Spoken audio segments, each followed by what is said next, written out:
So for the benefit of anybody who's not able to see me, I am a middle-aged white woman, mousy hair tied back in a ponytail with a black top on and a blue necklace, and I'm sitting in a blue painted office with a bookshelf behind me.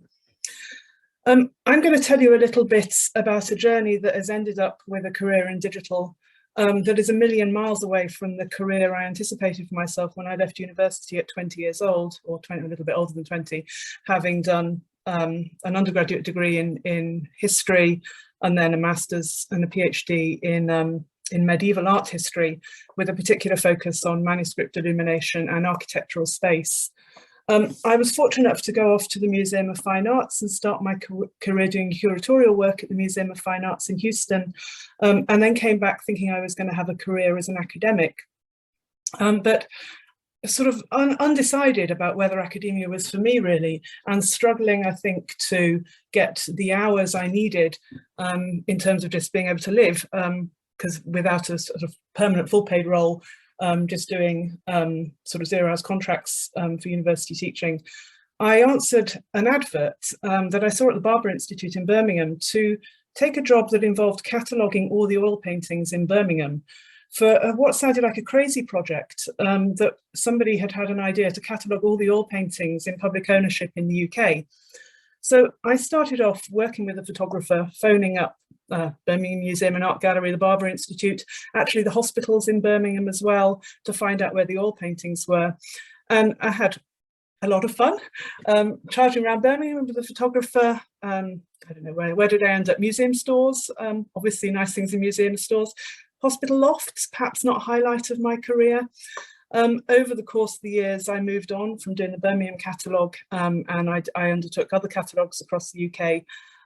So I ended up photographing paintings in Oxford colleges, town council offices, a lot of mayors in town councils, as anybody who has used Art UK will know. I was learning a lot about cataloguing. I was learning a lot about data gathering through Excel, and I was having a ball just visiting collections. I was becoming so well connected across collections. The point of this ambitious project was to provide a complete catalogue of what was publicly owned, because we were aware that much of what was publicly owned was not publicly accessible. It was in stores, it was in buildings that didn't have routine public access. And the original idea of making this project publicly accessible was to publish it as a series of hard copy catalogues. And I'm sure many of you will know that the Public Catalogue Foundation county by county catalogues. But also, you know, we all have a heritage focus, and heritage doesn't stay static. It's moving, it's changing all the time. Collections grow, objects are dispersed from collections as well. And a hard copy catalogue is a very static way to log collections. So the anticipation was that we would put this project online at some point, pending funding and finding the appropriate platform. By 2012, we'd catalogued over 200,000 paintings, over 3,000 collections we'd worked with. You know, this was an early digitisation project, and it was done at considerable scale, and it was done on a shoestring budget, raising money county by county, a little bit of funding from some larger funders, but funded sort of one catalogue at a time as we tried to move the project forward. Our opportunity came to move into digital, came in 2012 when we went into partnership with the BBC to put the project online at BBC Your Paintings. And for the first time, there was a searchable database of all these artworks that we catalogued across the UK with a fantastic big hitting partner in the BBC. And for context, I just was looking this up before I started to give this talk. Google Arts and Culture launched at about the same time with 17 museums across the world. And we are there as this tiny organisation with this sort of slightly non-linear funding model. And we have done this enormous cataloguing project. I think we were all quite proud of what we'd achieved, but we didn't really understand the potential of digital going forwards. But working with the BBC definitely enabled us to realise that. And Partly, I think, through building crowdsourcing projects. So once the project was online, we launched a tagger program. So crowdsourcing public engagement to tag artworks and help make the national collection more publicly accessible by just people being able to search things. The opportunity to share expert knowledge also came through in our Art Detective network. So that was a sort of early crowdsourcing project, and it still runs very successfully, whereby anybody, the general public or a curatorial professional, can submit an artwork to Art Detective and crowdsource information from experts and from the general public. And so from 2012 to 2015, as an organisation, we're really learning some quite interesting things, and individually, on a personal level, we're all stepping up to understand the digital possibilities. My role at that point was very collection focused, because of the experience I had in working with collections and cataloguing collections. And as we looked for opportunities to develop this project further, it became clear that there were probably more opportunities available to us if we launched independently as Art UK. Partly because one of the things we wanted to do is we really wanted to open up possibilities for collections to do more.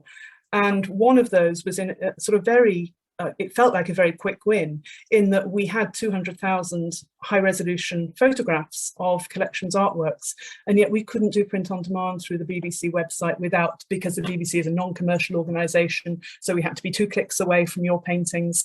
And so it felt like we were missing an opportunity there.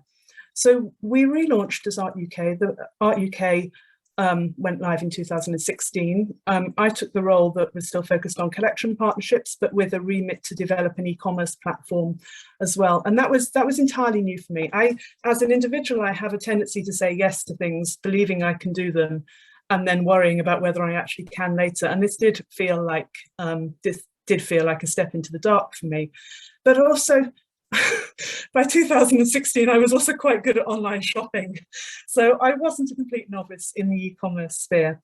And obviously, as is always the case, as we all know, working in the sector, everybody is very generous with their time and support. Interestingly, we have an e-commerce shop steering panel that Art UK is run by steering panels. And there are a number of experts and museum professionals across different areas that contribute their time to Art UK. So we remain rooted in the sector. And some of those sit on the shop steering panel, but I was trying to bring in external expertise from people like John Lewis or Marks and Spencer, for example, onto the shop steering panel. Nobody is out of the heritage sector is going to give their time for free. But really, working with other museums and collections and understanding what we needed to do there. The journey has continued, really. So the e-commerce platform launch, we ran it as a pilot, and then we relaunched as a full operation. We've grown the e-commerce platform, so there's 115 collections going forwards. These collections all work together. We offer centralised services, print on demand, image licensing for collections, and then the shop functions as a marketplace as well. And these all sit within my area of responsibility, looking after commercial programmes and collection services. And really, it takes advantage of where we are as an organisation that represents 3,000 other collections across the UK. What we do with e-commerce, we replicate with content. So there's great opportunities to develop shared content through Art UK, to work on shared social media initiatives, for example, going forwards. And importantly, from sort of 2007, a second mass digitisation project around sculpture. And interestingly, it was by then saying to a collection that you're going to digitise their collections is not such a strange concept as it was in 2005. When I would phone a hospital and they wondered if I was wanting to actually go and do some decorating. We were decorating the wards, so I ended up with the estates department. So sort of digitisation over the course of my career has become very, very much a touchstone for building opportunities to develop innovative projects and innovative opportunities. still learning. I think COVID was very good for Art UK in the sense that we came into our own as a supplier of digital content, and we were really able to work with collections and external partners. So we built a partnership with The Guardian to develop shared collection content. And there are very big audiences for Art UK. There are over 4.5 million users coming to Art UK each year, and great growth in e-commerce through COVID, and lots of opportunity to gather some really interesting data. And as an organisation, we are still transforming in the way we handle data and the way we treat data. So we now have dashboards for each of the departments that pull in Google Analytics information from Google Analytics, and other information coming from spreadsheets or wherever we compile that information. So we have we have a touchstone for what our success looks like as a department.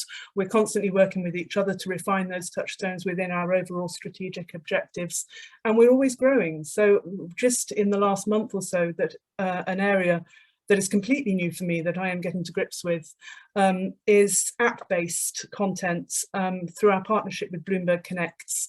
So we are now partnering with them to help museums get onto the Bloomberg Connects app, which is an in-gallery guide. And again, really good partnership with Bloomberg, lots of shared learning there, and just opportunities. I really didn't anticipate I would end up with a career in digital, but it's been phenomenally exciting. I work for an organisation that is, agile, enterprising, really good colleagues to work with, and yeah, I love working for Art UK.